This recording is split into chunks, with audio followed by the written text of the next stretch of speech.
파도를 만드는 거는 바람이지만요. 그 파도 위를 달리는 거는 서퍼의 몫입니다. 지금 미국 연준의 금리 인하 그리고 공급 충격이라는 거센 바람이 시장에 거대한 파도를 일으키고 있습니다.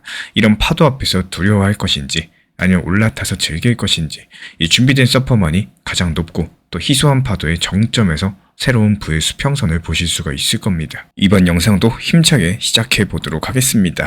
먼저 2025년 12월 여기서의 글로벌 경제는요. 이 두 가지 거대한 힘이 충돌하는 이런 한가운데 있다라는 거. 한쪽에서는 미국 연준이 경기 연착륙을 위해서 돈줄을 다시 풀기 시작하는 이런 유동성의 귀환이라는 XRP 리플한테 강력한 호재가 하나 있고요. 그리고 또 반대편 또 다른 한쪽에서는요. 이 물리적 공급망 붕괴로 인해 가지고 실물 자산의 희소성이 있습니다. 달리 말씀드리자면은 풀리고 있는 돈 그리고 부족한 물건 이게 정면으로 맞붙고 있는 형국이라는 거예요. 최근 미국 연준의 정책 변화들 그리고 인공지능 인프라 투자 붐까지도 게다가 구리 공급 대란이 요즘에 또 동시에 펼쳐지고 있죠. 이 시장 구조에 심대한 변화를 예고하고 있는 상황에서 과연 다음 해 2026년 1분기 이 충돌은 어떤 변동성과 기회를 만들어낼 수가 있을까요? 이번 영상 통해서는 이런 표면적인 뉴스의 이면에서 돌아가고 있는 거대한 기계 장치를 들여다보면서 왜 이런 구조가 만들어질 수밖에 없는지 흐름으로서 파헤쳐보는 시간 가져보도록 하겠습니다. 2025년 마지막 FOMC 회의는요. 단순한 금리 결정이 아니라 이 통화정책의 방향 전환점이었습니다. 시장은 이미 12월 10일 미국 연준이 기준금리를 0.25%포인트 인하할 것을 기정사실로 받아들이고 있고 이게 바로 지난 9월달과 10월달에 이은 3회 연속 금리 인하로서 연준의 우선순위가 그동안의 인플레이션 억제에서 이제는 고용시장 방어로서 완전히 이동했음을 뜻합니다. 실제로 실업률이 4%대 중반을 넘볼 정도로 올라오고 있고요. 고용 증가세가 둔화를 하면서 미국 연준 내부 비둘기파 위원들은 여전히 실질금리가 높아서 경기가 제약받고 있다. 이러면서 선제적인 금리 인하의 필요성을 강력하게 주장하고 있다는 거. 이 경기 침체를 방지하고 경제를 또 부드럽게 착륙시키기 위해서는요. 지금 피봇을 해야 된다. 이런 논리가 존재하고 있습니다. 하지만 이번 결정 자체가 싱겁게 만장일치로 이루어지지는 않을 겁니다. 일부 매파 위원들 측에서는 이 물가 상승 압력이 완전히 사라졌다라고 확신하기엔 이르다라는 입장을 가지고 있고 특히나 트럼프 행정부의 관세 정책 같은 것들이 새로운 인플레이션 불씨를 지필 수 있다는 우려도 존재하고 있습니다. 이들은 급격한 방향 전환에 제동을 걸면서 12월 달 회의에서는 금리 인하를 건너뛰는 이런 식으로 신중을 기해야 된다라고 주장을 하고 있습니다. 하지만 그럼에도 불구하고 최근에 고용지표 약세로 인해서 이 금리 인하 단행 가능성이 상당히 높다라는 것이 현재 미국 월가의 대체적인 판단인데요. 결국에 12월달 FOMC 결과 이 연준 위원들 간의 팽팽한 줄다리기 끝에서 나올 것으로 보여지고 있습니다. 이 방향 자체는 완화 쪽으로 기울어 있다는 점이 상당히 중요한데요. 이날 회의에서 정작 시장의 시선을 더 강력하게 끌 요소는 바로 금리 점도표입니다. 2026년 말 이 연준 위원들의 금리 예상치를 보여주는 점도표는요. 이번에 의견 분산도가 상당히 커질 것으로 전망이 되고 있는데 이게 연준 내부에서도 2026년 최종금리를 둘러싸고 있는 견해차가 극심하다는 것들을 의미하고 있죠. 예를 들어가지고 골드만삭스는요. 1월 달에는 잠깐 쉬고 또 3월과 6월에 추가 인하해서 이 최종금리 3에서 3.25% 수준으로 안정시킬 것이다. 이런 시나리오를 내놓고 있는데요. 한편 JP모건 같은 경우는 2026년 한 해 동안 2번에서 3번 정도만 천천히 인하해서 연말금리 기준 약 3.5% 수준을 예상을 하고 있습니다. 이 결국에 연준의 점도표의 중간값이 어디에 찍히느냐 이런 여부에 따라 가지고 시장의 해석이 갈리게 될 텐데 만약에 중간값 금리가 3.5% 이상으로 높게 제시가 된다. 그렇다면 완화적인 기대를 가진 시장에 다소 찬물을 끼얹을 수가 있겠죠. 하지만 반대로 숫자가 어떻게 되든 간에 대다수 위원들이 금리 인하 방향으로 방향타를 돌렸다. 이런 점이 분명해진다면은 2026년 1분기 이 금융환경은 2025년에 비해서 확실히 완화적일 것이라는 신호로 받아들여지게 될 겁니다. 시적인 변수도 간과할 수는 없습니다. 2025년 재임에 성공한 트럼프 대통령은요. 공개적으로 저금리를 압박을 하고 있고 마침 제롬 파월 의장의 임기가 2026년 5월에 끝나기 때문에 이 차기 연준 의장 인선을 노리고 있다는 거. 트럼프가 자신의 경제 책상인 케빈 헤셋 등을 차기 의장으로 염두에 두고 있는데요. 여기서 헤셋 같은 경우는 대표적인 비둘기파 경제학자로 알려져 있죠. 이 시장의 이런 정황을 미리 내다보면서 2026년 1분기부터 파월 의장의 레임덕 그리고 더 완화적인 차기 의장에 대한 기대를 선반영하려고 할 겁니다. 쉽게 말씀드리자면은 실제 금리가 내려가기도 전에 시장 참여자들이 이제 곧 돈 풀리겠구나 이러면서 앞서 달릴 가능성이 높다라는 뜻입니다. 이 트럼프가 노골적으로 금리 더 내려 이렇게 외치고 있고 또 유력한 차기 의장 후보들이 여기에 대해서 화답하는 모습들이 연출된다면은 금리가 아직까지 높게 유지되어 있어도 이 체감되는 금융 여건은 이미 느슨해질 수가 있겠죠. 이런 정치랑 통화의 교차 지점에서 2026년 초 이때 시장은 예상보다 더 풍부한 유동성을 맛볼 가능성이 크다라는 거. 그리고 이런 위험 자산에 대한 이 투자 심리를 자극할 수 있는 가장 강력한 촉매 중에 하나가 바로 이런 부분이겠습니다. 그리고 실물 경제 측면에서 봤을 때 이미 구리 슈퍼사이클의 서먹이 올라왔다라는 평가가 나옵니다. 2025년 12월 초에 구리 가격은 파운드당 5.37달러 돌파하면서 사상 최고가를 기록했는데요. 이 불과 1년 전의 경기 침체 우려 속에서 침체되어 있던 구리 시장이 이렇게 단기간에 뒤집혔다. 이거는 단순하게 경기가 좋아져서 수요가 늘었기 때문만은 아니겠습니다. 이 공급 측면에서의 충격이 전례 없이 컸기 때문이겠죠. 특히 인도네시아, 칠레에서 벌어진 일련의 사건들 같은 경우는 2026년 이 구리 시장의 판도를 근본부터 바꿔놨습니다. 이 시장 공급이 절벽으로 떨어지고 있는 상황에서 구리에 대한 수요가 새로운 엔진을 달고 또 가파르게 상승하고 있다는 거. 과거의 구리 수요를 눈을 떼면은 이 주로 중국의 부동산이나 인프라 건설을 떠올렸었지만 2026년을 앞둔 지금의 구리 수요는 인공지능 시대의 인프라 투자가 견인하고 있습니다. 이 생성형 AI 열풍으로서 세계 곳곳에서 초대형 데이터 센터가 건설되고 있는 상황에서 이 데이터 센터들이 바로 구리를 대량으로 삼켜버리는 새로운 하마가 됐다는 거예요. 그래서 인공지능 전용 데이터 센터는요, 이 기존 클라우드 데이터 센터랑 비교가 안 될 정도로 전력 밀도가 상당히 높습니다. 한꺼번에 수만 개 정도의 고성능 GPU가 돌아가다 보니까 전기 소모가 엄청나겠죠. 또 그에 따른 발열도 폭발적이겠죠. 이 열을 식히기 위해서 기존 공냉식 대신에 액체 냉각이 도입이 되는데 이 냉각 파이프랑 열 교환기의 핵심 소재가 바로 구리입니다. 게다가 전력 공급을 위한 이 두꺼운 배전 버스바 그리고 초고속 통신을 위한 케이블까지도 이 구리가 없으면 안 된다는 거.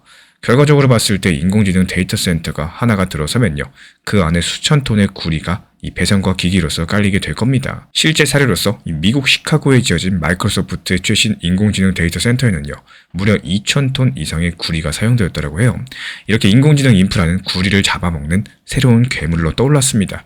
앞으로 구리의 수요가 폭발적으로 증가할 수밖에 없겠죠. 그리고 여기에는 바로 숨겨져 있는 아이러니한 역설이 있다는 거. 이 연준이 경제 살리려고 돈을 풀었더니 그 돈이 실물로 흘러들어가지고 원자재 가격을 자극하고 그 결과로 오히려 인플레이션 압력을 다시 높이는 이런 상황이 올 수가 있다는 겁니다. 특히 구리 가격의 급등이요. 연준이 가장 경계하는 물가 불안을 재점화할 수 있다는 촉매지겠죠. 이 친환경 에너지 전환이랑 인공지능 인프라 구축 열풍 속에서 핵심 원자재 구리 가격이 상승을 하면은 여기서 비롯된 이 비용 상승이 전체 물가를 밀어올리는 현상을 가리켜서 요즘엔 그린플레이션이라고 부릅니다. 만약에 2026년 1분기 중에 구리 가격이 톤당 13,000달러를 훌쩍 넘어설 정도로 상승한다? 그렇다면 연준 입장에서도 이 마냥 금리 인하 드라이브를 계속 밟기가 어려워질 거라는 거. 인플레이션 목표 2%대 복귀라는 연준의 숙제가 다시 한번 고개를 들면서 이 금리 인하 속도를 늦추거나 또 일시 중단해야 될 압박이 커질 테니까요. 이런 것들이 또 바로 유동성에 취해서 달리던 시장에 냉수를 끼얹는 위험 요소겠습니다. 그렇기 때문에 2026년의 시장은요. 이 돈이 풀린다는 환호랑 또 물가가 다시 오르나 이런 경계가 동시에 교차하는 롤러코스터를 탈 가능성이 높겠습니다. 이런 구리 가격으로 촉발된 여러 가지 연준의 스탠스 변화가 나오게 된다면은 당연히 암호화폐, 비트코인, 리플 XRP 이런 위험자산 시장에서도 영향을 끼칠 수밖에 없다라는 거예요. 그리고 여기에 대해서 또 하나 중요한 거는 이 규제 측면에서 봤을 때 헤빙 무드가 감지가 된다는 거. 2025년 출범한 폴 애키스 SEC 위원장은요. 다가오는 2026년 1분기부터 이 혁신 면제 정책을 통해서 암호화 자산에 대한 규제 불확실성을 상당 부분 해소할 것이다라는 기대감이 상당히 큽니다. 이 혁신 면제가 뭐냐? 쉽게 말씀드려가지고 블록체인 기술 발전을 저해하지 않는 범위 안에서 이 새로운 금융상품에 대해서 일정 기간 동안 규제를 면제해주거나 유연하게 적용을 하는 제도인데요. SEC의 입장 변화가 이 금융권의 움직임을 즉각적으로 불러왔습니다. 스탠다드 차타들을 비롯한 이 대형 은행들이 앞다퉈가지고 디지털 자산 커스터디랑 거래 서비스를 확대하겠다라고 발표하고 나섰는데요. 이제까지는 이 규제 이슈 때문에 머뭇거리던 기관들도 새해 1월이 되면은 이 포트폴리오를 재편하면서 암호화폐에 대한 비중 확대를 진지하게 고려할 수 있는 환경이 조성되고 있습니다. 1월 같은 경우는 전통적으로 봤을 때 이 기관들이 새로운 회계 연도에 맞춰가지고 또 자산 배분을 조정하는 시기인데요. 마침 이때 이 규제 명확성 그리고 신뢰할 만한 투자 수단이 등장을 하면서 풍부해진 유동성까지도 겹쳐주면서 2026년 초 디지털 자산 시장으로의 거대한 자금 유입이 현실화될 가능성이 높겠습니다. 비트코인과 XRP가 더 이상 변방의 선택지가 아니라요, 이 메이저 자산군의 한 축으로 인정받는 이런 장면이 펼쳐질 수 있다는 얘기겠죠. 결과적으로 봤을 때 이 내년 1분기 글로벌 시장을 관통하는 키워드는 유동성이 귀환한다. 그리고 더불어서 실물 자산의 희소성이겠습니다. 한쪽에선 연준의 금리 인하, 이 트럼프 행정부의 성장 지향적인 재정 정책까지 다양하게 맞물리면서 위험자산의 우호적인 돈의 파도가 밀려오고 있다는 거. 또 다른 한쪽에서는 이 크라스버그 광산 사고랑 코델코 부진으로 대표되는 공급 충격, 그리고 인공지능 인프라 투자 붐으로 인한 이 수요 급증까지도 맞물리면서 구리를 비롯한 실물 원자재 전반에 100년에 한 번 나올 법한 희소성 프리미엄을 붙이고 있습니다.